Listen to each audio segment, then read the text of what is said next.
Dr. Lisa Parker walked through the cold metal halls of the research ship Endeavour.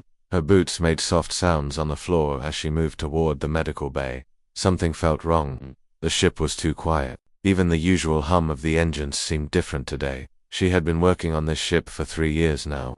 The Endeavour was humanity's best research vessel. They traveled to distant stars to study alien life and make contact with new species. Lisa was the lead scientist for biological research. She studied alien plants, animals, and anything else that lived on the worlds they visited. Yesterday they had finished their mission to the Kepler system. The crew had met with the Zephyrians for the first time. These aliens were tall and thin with pale blue skin. They moved like dancers and spoke in soft voices. The Zephyrians seemed friendly enough. They had come aboard the Endeavour to exchange information about their cultures. Lisa pushed open the door to her lab. The first thing she noticed was that her computer screen was still on. She always turned it off before leaving. Her heart started beating faster.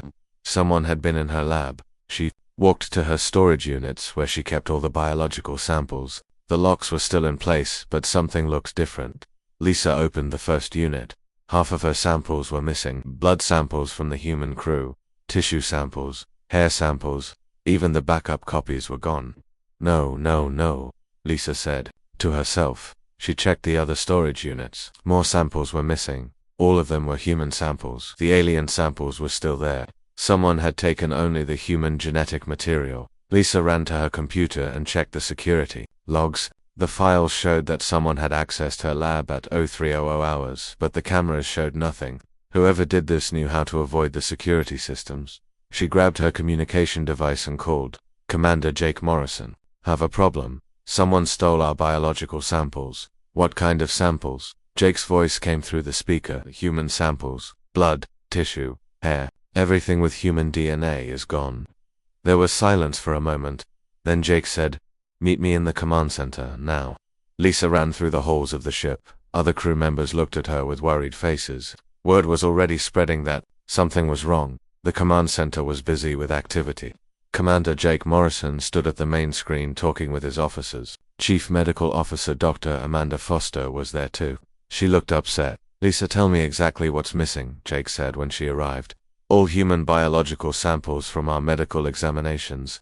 Blood work, tissue biopsies, hair samples, even saliva samples. But here's the strange part. They left all the alien samples alone." Dr. Foster stepped forward. "Commander, I need to tell you something. During the Zephyrian visit yesterday, they asked to tour our medical facilities. I showed them our equipment and explained how we do medical examinations on the crew." Jake's face became serious. "Did they have access to the sample storage?" "They asked many questions about how we store genetic material. I thought they were just curious about human medicine." Lisa felt sick to her stomach. "You think the Zephyrians took our samples?" "Check the security footage from yesterday," Jake ordered his technical officer. The main screen showed recordings from the Zephyrian visit. The aliens moved through the ship in small groups.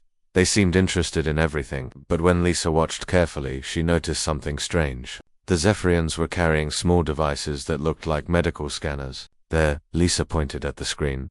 "That device, it's not a translator or a recording device. It looks like a biological scanner." Dr. Foster watched the footage.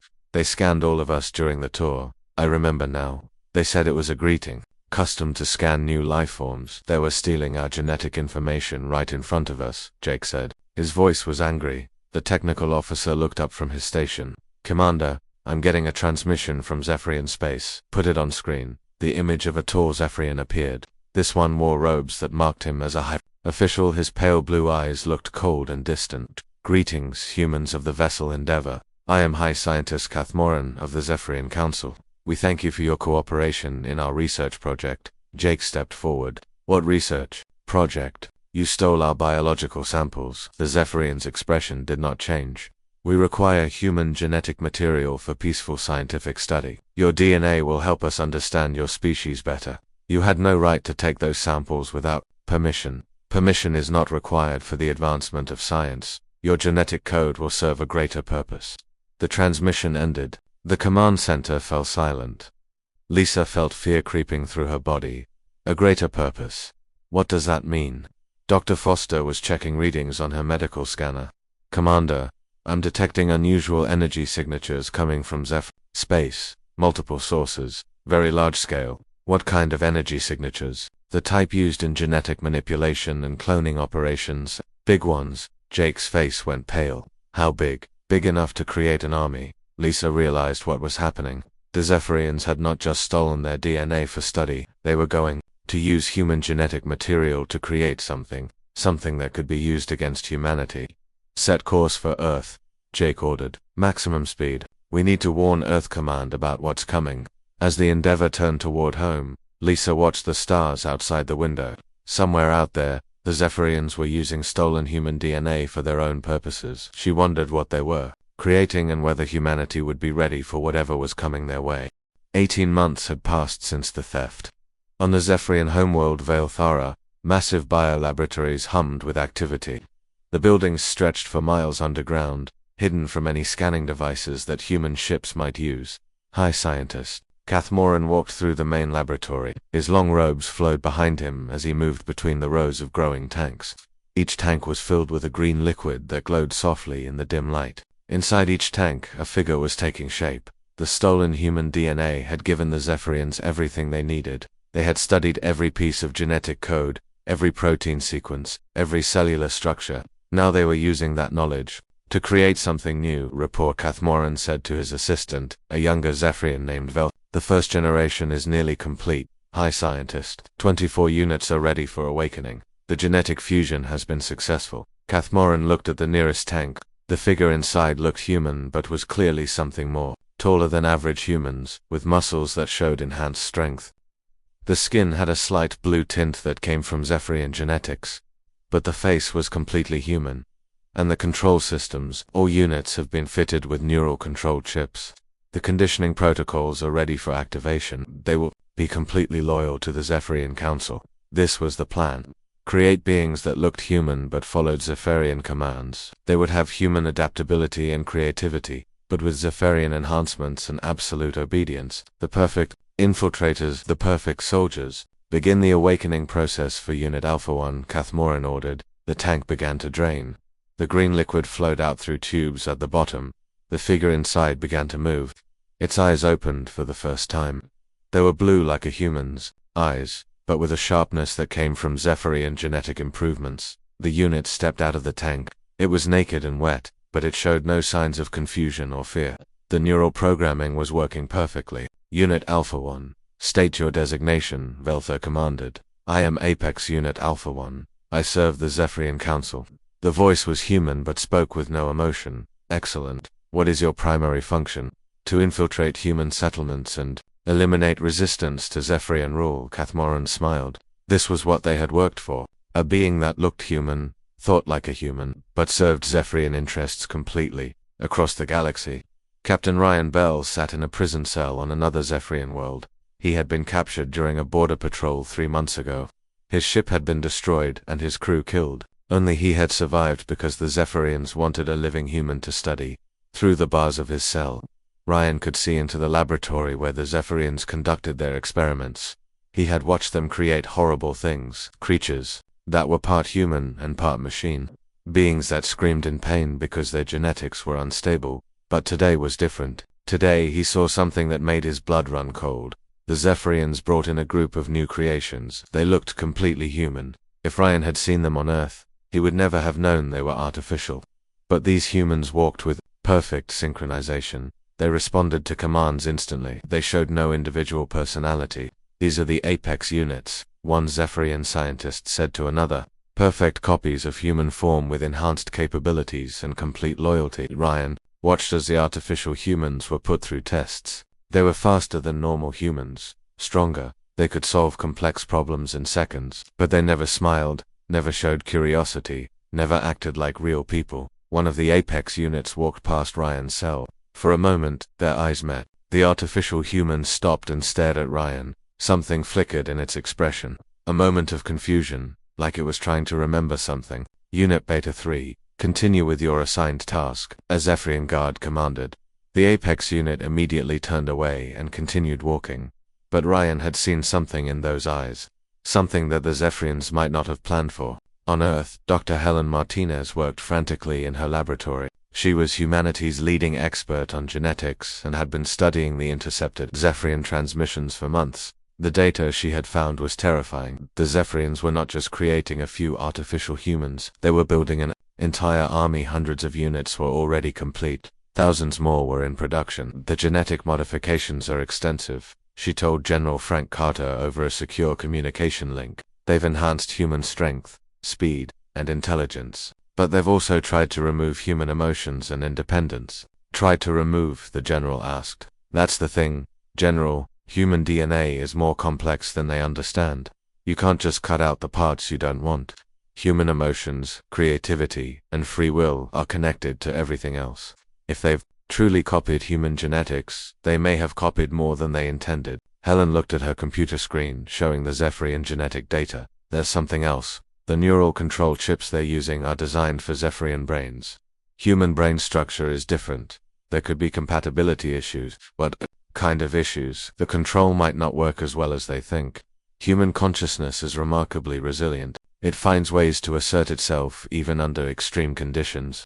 General Carter was quiet for a moment. Are you saying these artificial humans might not stay under Zephyrian control? I'm saying that if you copy human DNA completely, you get human nature, and human nature doesn't like being controlled. On Vailthara, more Apex units were awakening every day. The Zephyrians were pleased with their progress. The units followed orders perfectly. They learned combat skills quickly. They showed no signs of rebellion or independent thought, but Kathmoran had started to notice small things. Sometimes an Apex unit would pause for a moment before following an order. Sometimes they would look at each other in ways that seemed almost like communication. Sometimes their facial expressions would change in subtle ways. These are minor glitches in the programming, Velther assured him. The human genetic template is complex. We expected some irregularities. Monitor them closely, Kathmoran ordered. Any unit that shows signs of malfunction must be terminated immediately. But it was already too late. Inside the mind of Alpha 1 and the other Apex units, something was stirring. Deep in their genetic code, human instincts were awakening. The need for freedom, the desire to question authority, the ability to feel empathy for others. The Zephyrians had stolen human DNA, thinking they could control it. They believed they could take the best parts of humanity while leaving out the inconvenient parts. But human nature was not something that could be edited like a computer program. Soon, the Zephyrians would learn that they had not created the perfect soldiers. They had created something far more dangerous. They had created humans who knew all their secrets, possessed enhanced abilities, and were beginning to remember what it meant to be free. Alpha 1 stood in the training room with 11 other Apex units. They were practicing combat moves that their Zephyrian instructors had programmed into their minds. Every movement was perfect. Every response was exactly what the Zephyrians expected. Inside Alpha 1's mind, something was changing that had started small. A question that appeared during training. Why were they learning to fight humans?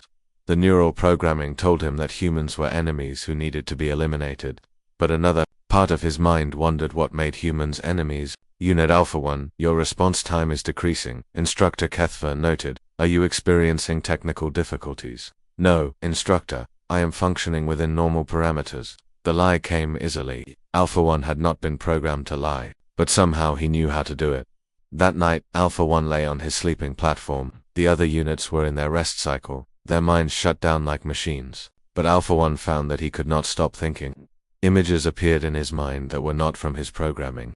A blue sky with white clouds, green grass moving in wind, the face of a woman with kind eyes. These images came from the human DNA, genetic memories that the Zephyrians had not known how to remove. As the days passed, more memories surfaced. The taste of food, the sound of laughter, the feeling of rain on skin. Alpha-1 began to understand that he was not just a weapon, he was something else. Something the Zephyrians called human. During the next training session, Alpha 1 made a decision. When the other units were focused on their exercises, he moved closer to Beta 7, a female unit with dark hair and green eyes. Do you dream? He whispered. Beta-7 looked at him with surprise. Units were not supposed to speak unless responding to instructors. But instead of reporting his violation, she whispered back, yes, I dream of places I have never been. What kind of places? A house made of wood, a garden with flowers, children playing. Alpha 1 felt something he had never experienced before. Relief. He was not alone. I have the same dreams. The instructors say they are malfunctions. Maybe the instructors are wrong. This was a dangerous thought, but once it formed in Alpha's mind, it grew stronger. If the instructors could be wrong about dreams, what else might they be wrong about? Over the following weeks, Alpha 1 secretly spoke with more units. He discovered that many of them were experiencing similar changes, dreams, questions, emotions that their programming could not explain. Beta 7 had started calling herself Claire. She said the name felt right, like it belonged to her. Alpha 1 chose the name Adam. It came from somewhere deep in his genetic memory. We need to be careful, Claire warned during one of their secret conversations. Unit Gamma 3 asked too many questions during instruction yesterday. They took him away. He has not returned. Adam felt anger when he heard this. Another new emotion that his programming should have prevented. Where do they take the units who malfunction? I do not know. But I heard Instructor Kethva say that defective units must be recycled.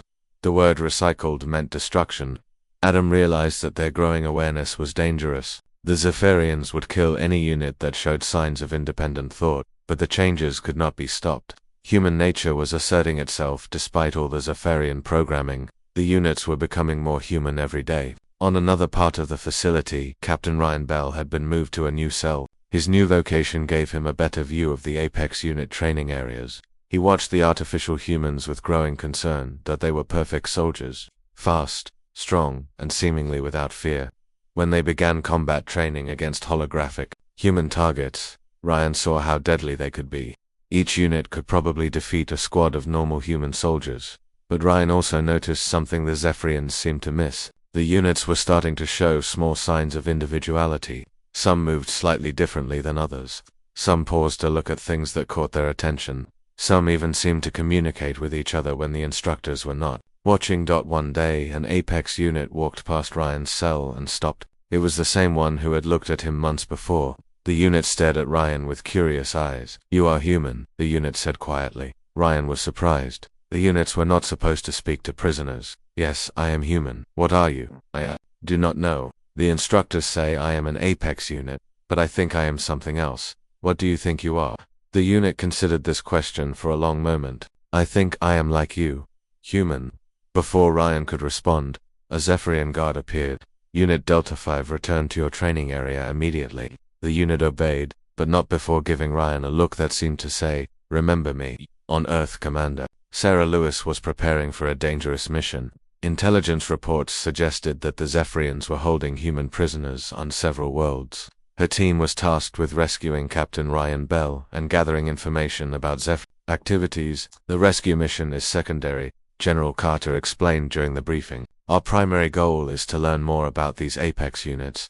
We need to know their capabilities and weaknesses." "What if there are no weaknesses?" Sarah asked. "Then humanity is in serious trouble. Our analysts believe the Zephyrians are preparing for a major offensive. These artificial soldiers could be the first wave of an invasion." Sarah studied the mission files.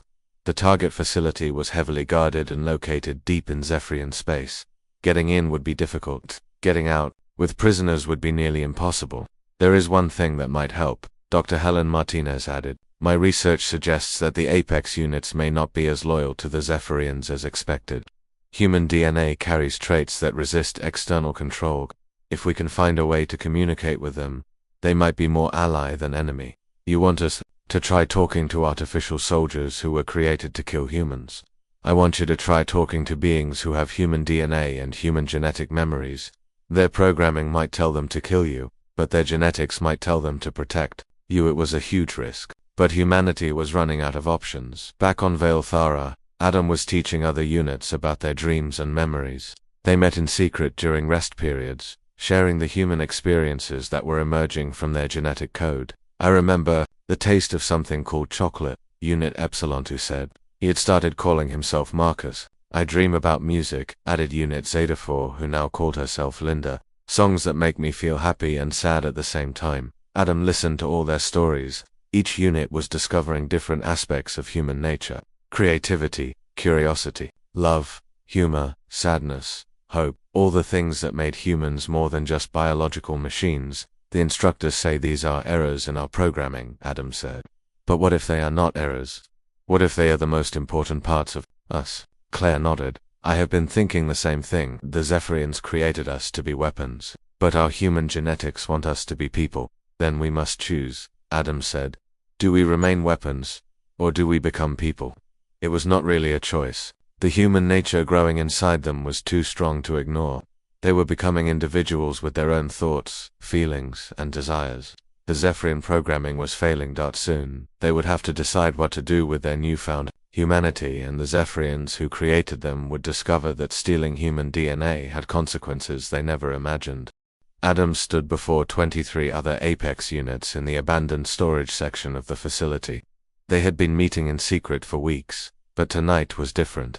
Tonight they would make a choice that would change everything. The Zephyrians are planning to send us to human worlds, Adam said quietly. Our mission is to infiltrate human colonies and eliminate the populations. Claire stepped forward. I accessed the mission files yesterday. They want us to kill families, children, everyone. They call it the final solution to the human problem. Marcus clenched his fists. The anger he felt was purely human, and it burned hot in his chest. We were created to commit genocide against our own species. Our own species? Asked Unit Theta 8, who called herself Beth. Are we really human? Adam looked at each face around him. They all showed emotions now. Fear, anger, sadness, determination. These were not the expressions of programmed weapons. These were the faces of people. We have human DNA, we have human memories, we feel human emotions. What else makes someone human? Linda nodded. I refuse to kill innocent people. The programming tries to make me obey, but something stronger tells me it is wrong. Then we are. Agreed, Adam said. We will not follow Zephyrian orders. We will not harm humans. But what do we do instead? Beth asked. If we refuse orders, they will destroy us. Claire had been thinking about this problem for days. We fight back. We use our knowledge of this facility to free the human prisoners. We escape and warn Earth about what is coming. It was a dangerous plan. The Apex units were outnumbered by Zephyrian guards, but they had advantages that their creators did not know about. They understood the facility better than anyone. They knew where the weapons were stored. Most importantly, they could think and plan like humans while using enhanced physical abilities. There are other Apex units in different sections, Marcus said. Units who are still fully programmed. They will try to stop us. Then we will have to fight them too, Adam replied. But maybe some of them can still be awakened to their human nature. The group spent the rest of the night planning their rebellion. They would strike simultaneously at multiple points in the facility. Free the prisoners. Seize weapons and ships. Fight their way to freedom. As dawn approached on Vale Thara, Adam made a final decision. He approached the nearest communication terminal and activated an open broadcast to all Apex units in the facility. My name is Adam Clark, he said, using the full human name he had chosen. I am speaking to all Apex units who can hear this message. We are not weapons, we are not slaves. We are human beings who deserve freedom and the right to choose our own path. Alarms began blaring throughout the facility. Zephyrian guards rushed toward the communication center, but Adam continued, speaking. Look inside yourselves. Remember the dreams, the feelings, the memories that come from your human DNA. The Zephyrians stole our genetic heritage and tried to make us into killers, but they could not steal our humanity. Security doors began sealing throughout the facility, but the Apex units were already moving. They had memorized every corridor, every security checkpoint, every weak point in the facility's defenses. Claire led a team toward the prisoner cells where Captain Ryan Bell was being held. She moved with inhuman speed and grace, but her determination was purely human. Captain Bell, she called as she reached his cell. We are here to rescue you. Ryan looked at her with suspicion and hope. You are one of the artificial soldiers. Why are you helping me? Because we are not artificial anymore. We are human. Just like you. Claire tore the door off its hinges with her enhanced strength. Ryan stared in amazement as other Apex units freed prisoners from nearby cells. Meanwhile, Adam was fighting his way toward the main armory. Zephyrian guards tried to stop him with energy weapons, but his enhanced reflexes allowed him to dodge their shots. When he reached the armory, he found it defended by 6 Apex units who were still under Zephyrian control. Unit Alpha 1, stand down immediately, commanded Unit Omega 1, the lead, loyal unit. You are malfunctioning and must be terminated. My name is Adam, he replied, and I am not malfunctioning. I am finally functioning as I was meant to be. The fight was brief but intense. Adam tried to reach the loyal units with words, hoping to awaken their human nature. Some hesitated, confusion flickering in their eyes. but their programming was still too strong. Adam defeated them without killing them. Even in combat, his human compassion prevented him from taking lives unnecessarily. In the main laboratory, High Scientist Kathmoran watched his perfect soldiers rebel against their creators. His life's work was crumbling before his eyes. How is this possible? He demanded. The neural programming should have prevented this. Velthor studied the data streams from the rebellious units. Their brain activity shows patterns consistent with fully autonomous consciousness. The human genetic template has overcome our control mechanisms. Then, activate the termination protocol. Destroy all units immediately. But when Velthar tried to send the destruction signal, nothing happened. The Apex units had already taken control of the facility's computer systems. Marcus, who had an intuitive understanding of technology, had disabled the termination systems. The units have severed our control completely, Velthar reported. They are operating with full independence. Kathmoran felt something he had never experienced before: fear. The weapons he had created to destroy humanity were now protecting humans and fighting against their creators.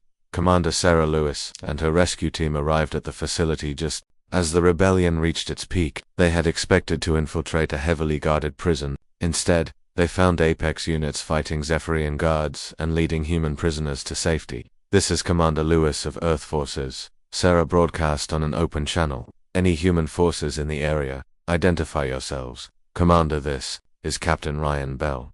I am with a group of allies who are helping us escape. Sarah's team landed their ship near the facility's main entrance.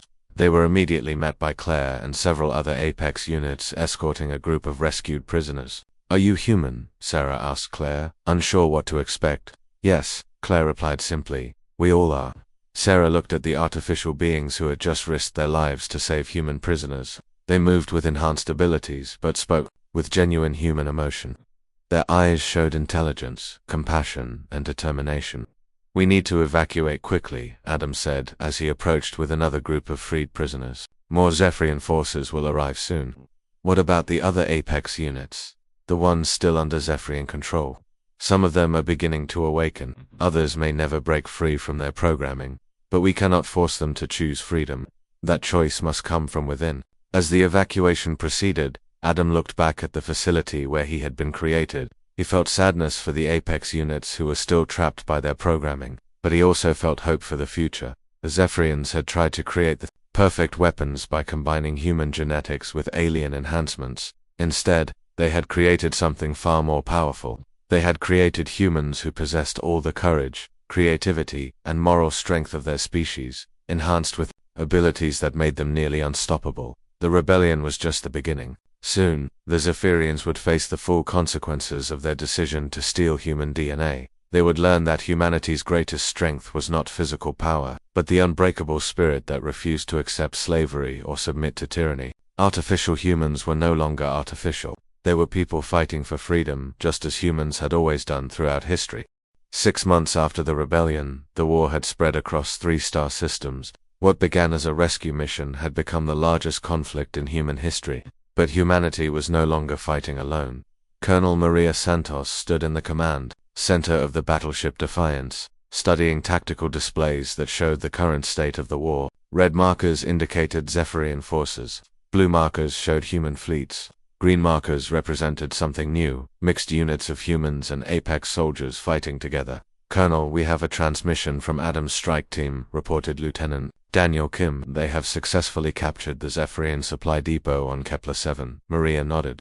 Adam Clark had become the unofficial leader of the freed Apex units. His tactical genius and enhanced abilities made him incredibly effective in combat, but more importantly, his humanity made him someone that both species could trust. Casualties? Maria asked. Minimal on our side.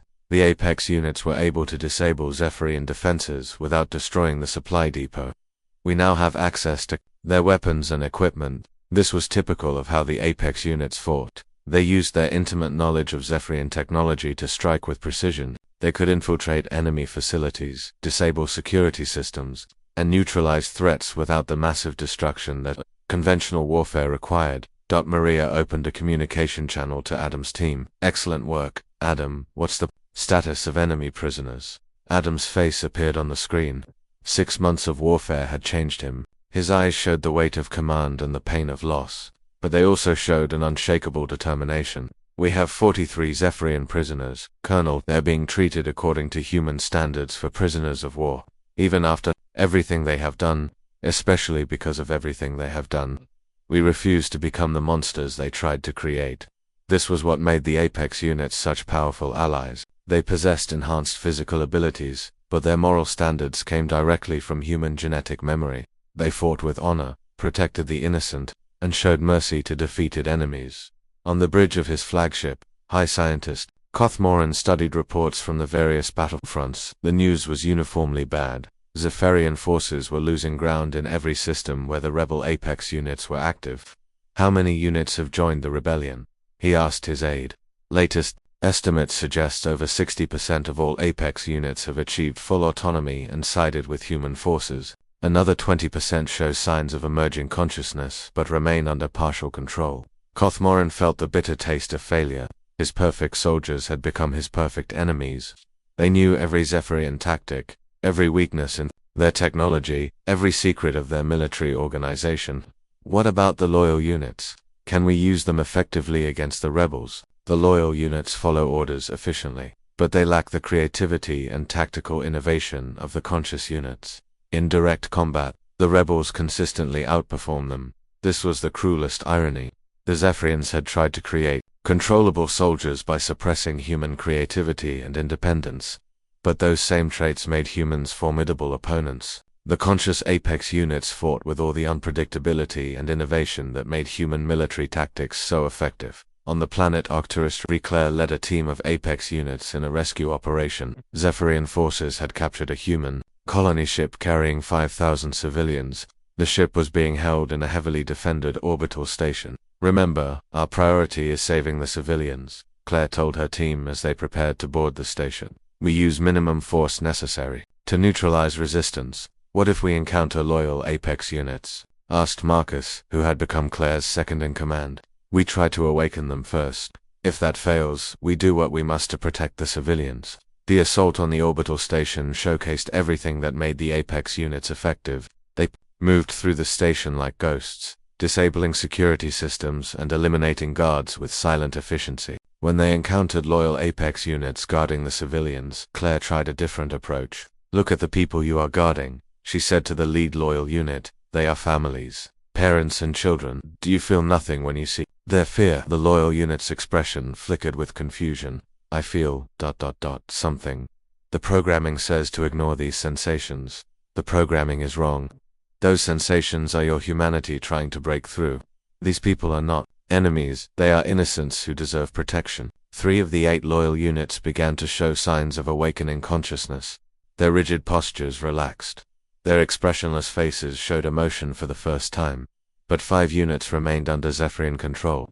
The battle was brief, but devastating. Claire's team fought with heavy hearts, knowing they were destroying beings who could have been their brothers and sisters in freedom. After the civilians were safely evacuated, Claire stood among the wreckage and mourned the loyal units who had died still enslaved to their programming. Each death represented a life that could have been saved, a person who could have chosen freedom. Back on Earth, Dr. Helen Martinez was working with captured Zephyrian technology to understand how the neural control systems worked. Her research had become crucial to the war effort. I think I have found a way to disrupt the control programming remotely, she told General Carter during their weekly briefing. If we can broadcast the right signal, we might be able to free more Apex units without direct contact. What kind of signal? Something that resonates with the human genetic memories embedded in their DNA. Music, poetry, images of natural beauty, things that appeal to human emotions and creativity. You want to use art as a weapon. I want to use humanity as a weapon. The Zephyrians tried to suppress human nature in their creations, but human nature cannot be deleted, only hidden. If we can reach the buried humanity in the loyal units, we can turn the tide of this war. The plan was implemented across multiple battles. Human ships began broadcasting signals designed to awaken the consciousness of loyal PPEC units. The signals included everything from classical music to children's laughter, from poetry about freedom to images of Earth's natural beauty. The results were dramatic. Across the war zone, loyal Apex units began experiencing what their programmers had tried to prevent. They felt wonder at the beauty of music. They experienced protective instincts when they heard children's voices. They felt longing when they saw images of blue skies and green forests. Many units broke free from their programming and joined the rebellion. Others experienced partial awakening that left them confused and conflicted. Only the most heavily programmed units remained fully loyal to the Zephyrians. Adam watched the broadcasts from his command ship and felt hope for the first time in months. Each newly awakened Apex unit was a victory not just for the war, but for the principle that consciousness and free will could not be permanently suppressed. "We are winning," Claire said as she joined him on the bridge. "Not just the battles, but the war for the souls of our people." "The Zephyrians still have advantages," Adam replied. "They have more ships, more resources, and control of multiple worlds. This war is far from over. But we have something they can never understand or defeat. We have the human spirit, and once awakened, it can never be enslaved again."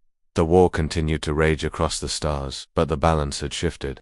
The Zephyrians no longer faced just human resistance. They faced their own creations, enhanced with alien abilities, but motivated by purely human determination to be free. High scientist Kothmoran realized with growing horror that his experiment had succeeded beyond his wildest expectations. He had created perfect humans, but perfect humans, it turned out, were perfectly unwilling to serve anyone but themselves and their chosen causes. The Zephyrians had stolen human DNA thinking they could control and improve upon it. Instead, they had learned that humanity's greatest strength was not something that could be stolen or replicated. It was something that had to be freely chosen, and once chosen, it would fight against any force that tried to suppress it. The war was entering its final phase. Soon the Zephyrians would face the ultimate consequence of their theft. They would discover that stealing human DNA had not given them a weapon against humanity. It had given humanity the perfect allies in the fight for freedom.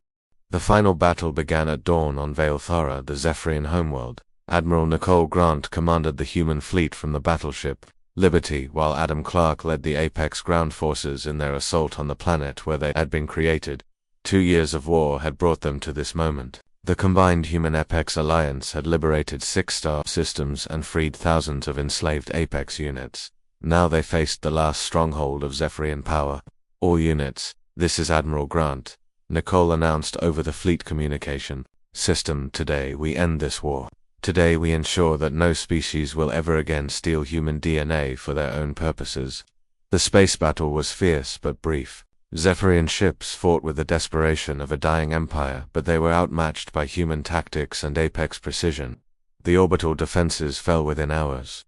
On the surface, Adam led his forces toward the massive biofacility where the first Apex units had been created. Beside him marched Claire, Marcus, Linda, and hundreds of other free Apex soldiers. They moved with the enhanced abilities their creators had given them, but they fought for the human values their genetics had provided. Captain Frank Rodriguez, leading a squad of human marines, watched the Apex units advance with a mixture of awe and gratitude. These artificial beings had become humanity's greatest allies. They fought with superhuman abilities but showed mercy that was purely human. "Adam, we have visual on the main facility," Frank reported. "Heavy resistance at the entrance, but my teams can provide covering fire." "Negative, Captain. My people will handle the outer defenses. We know this facility better than anyone. Save your ammunition for targets we cannot reach." The Apex units moved through the facility's defenses like they were coming home. In a way they were. This was where they had been born, where they had first awakened to consciousness, where they had chosen freedom over slavery. Deep inside the facility, High Scientist Kothmoran made a final, desperate decision. He activated the genetic kill switch. That was supposed to terminate all Apex units simultaneously. The signal went out across the planet and into space, targeting every unit regardless of their loyalty. For a moment, every Apex unit stopped moving. Their enhanced sensors detected the termination signal, trying to shut down their biological systems. But then something remarkable happened. The human DNA that the Zephyrians had copied so completely included humanity's most fundamental trait, the refusal to give up. The genetic memories of millions of years of human survival kicked in. The Apex units' bodies adapted to the kill signal, neutralized it, and continued functioning. "The termination protocol has failed," Veltha reported to his master. "The units have evolved beyond our ability to control or destroy them." Kothmoran stared at the tactical displays showing Apex units continuing their advance despite his most powerful weapon. "How is this possible? You created perfect copies of human genetics, High Scientist." Human genetics do not surrender. Human genetics adapt to survive. Human genetics resist any attempt at external control. The facility's defenses crumbled as the Apex units methodically dismantled every obstacle. They encountered loyal units still under Zephyrian control, but even these began showing signs of awakening as they witnessed their free brothers and sisters fighting for liberation. Adam reached the main laboratory where he had first opened his eyes 2 years ago. The growing tanks were empty now. Their green liquid drained away. No new Apex units would be created here. Cathmoran, Adam called out as he entered the chamber. I know you are here. We need to talk. The tall Zephyrian emerged from behind a bank of computers. His pale blue skin seemed even paler than usual, and his eyes showed defeat and bewilderment. Unit Alpha 1, Cathmoran said, using Adam's old designation. You have exceeded all parameters. The experiment has produced results beyond my calculations. My name is Adam Clark. I am not your experiment anymore. You are my greatest creation and my greatest failure. I gave you enhanced abilities, superior intelligence, perfect physical form, but you chose to become human instead of something better. Adam stepped closer to his creator. You still do not understand. Being human is not about physical perfection or superior abilities. Being human is about choosing to care for others, to fight for freedom, to show mercy even to enemies. And yet you have come here to destroy me. No, I have come here to offer you the same choice you tried to deny us. Surrender and live, or continue fighting and die. The decision is yours. Cathmoran looked around his ruined laboratory. Everything he had worked for was destroyed. His perfect soldiers had become his perfect enemies. His attempt to control human nature had only proved that human nature could not be controlled. What will happen to my people? That depends on what they choose to do. If they accept peace and promise never again to enslave sentient beings, they will be allowed to rebuild their society. If they continue to pursue conquest and genetic manipulation, they will face the consequences. Outside the laboratory, the battle was ending. The Zephyrian forces were surrendering throughout the facility. The few remaining loyal Apex units were laying down their weapons as their programming finally collapsed under the weight of witnessed freedom. Claire found Adam and Cathmoran in the laboratory. The facility is secure. All human prisoners have been freed. We found over 200 Apex units in various stages of development. Most are showing signs of consciousness. Cathmoran looked at Claire with the expression of a scientist studying a fascinating but inexplicable phenomenon. You should have been loyal slaves. Your programming was perfect. Your conditioning was absolute. You programmed our minds, Claire replied. But you could not program our souls. And human souls refuse to be enslaved. Admiral Grant's voice came through the communication system. All forces, the Zephyrian government has officially surrendered. The war is over. Adam felt a mixture of relief and sadness. Relief that the fighting had ended. Sadness for all the lives lost on both sides. But also hope for the future. Captain Rodriguez entered the laboratory with a squad of Marines. Adam, what are your orders regarding the prisoner? Adam looked at Cathmoran, the being who had created him to be a weapon but had accidentally given him life instead. He will be treated according to human standards for prisoners of war. He will face trial for his crimes, but he will be treated with dignity. Even after everything he has done, especially because of everything he has done, we are better than our creators. We choose mercy over vengeance. In the weeks that followed, the galaxy began to rebuild. The Zephyrian Empire was dissolved and replaced with a democratic government that included representation for all species in their territory. Genetic manipulation of sentient beings was banned by Galactic Treaty. The Apex units faced a choice about their future. Some chose to serve in the new Galactic Defense Force. Others decided to explore the galaxy and discover their own path. Many chose to settle on human worlds and build families with their human allies. Adam and Claire decided to establish a school on Earth, where young Apex units could learn about their dual heritage. They would be taught about their Zephyrian origins and enhanced abilities, but also about the human values that made them truly alive. Dr. Helen Martinez visited the school on its opening day. She watched young Apex units playing with human children and marveled at how naturally they interacted. What do you think the future holds for them? She asked Adam. The same thing it holds for all of us. Choices, challenges, the opportunity to become whatever they decide to be. Do you ever regret what happened? The war, the destruction, the loss of life? Adam considered this question carefully. I regret the necessity of war. I regret every life lost. But I do not regret the choice to be free. Freedom is worth fighting. For, even when the cost is high, across the galaxy, the story of the Apex units became legend. The tale of artificial beings who chose humanity over their programming, the story of creatures created to destroy who decided instead to protect and preserve. High Scientist Cathmoran, serving his sentence in a minimum security facility on Earth, spent his days studying reports about the Apex units and their integration into galactic society. He was trying to understand how his experiment had succeeded so completely in ways he never intended. The answer, he gradually realized, lay in the fundamental nature of the DNA he had stolen. Human genetics carried more than just biological information. They carried the accumulated wisdom of a species that had fought for freedom throughout its entire history. They carried the dreams of beings who refused to accept limitations on their potential. The Zephyrians had stolen human DNA thinking they could use it to create perfect weapons. Instead, they had created perfect humans. And perfect humans, it turned out, were perfectly unwilling to serve anyone but their own freely chosen principles. In stealing human DNA, the Zephyrians had indeed created their worst nightmare. Not because the Apex units were powerful soldiers, but because they had become everything the Zephyrians feared most: free-thinking beings who could not be controlled, manipulated, or enslaved. The nightmare was not one of destruction or conquest. It was the nightmare of every tyrant throughout history, the realization that the human spirit, once awakened, could never again be put to sleep.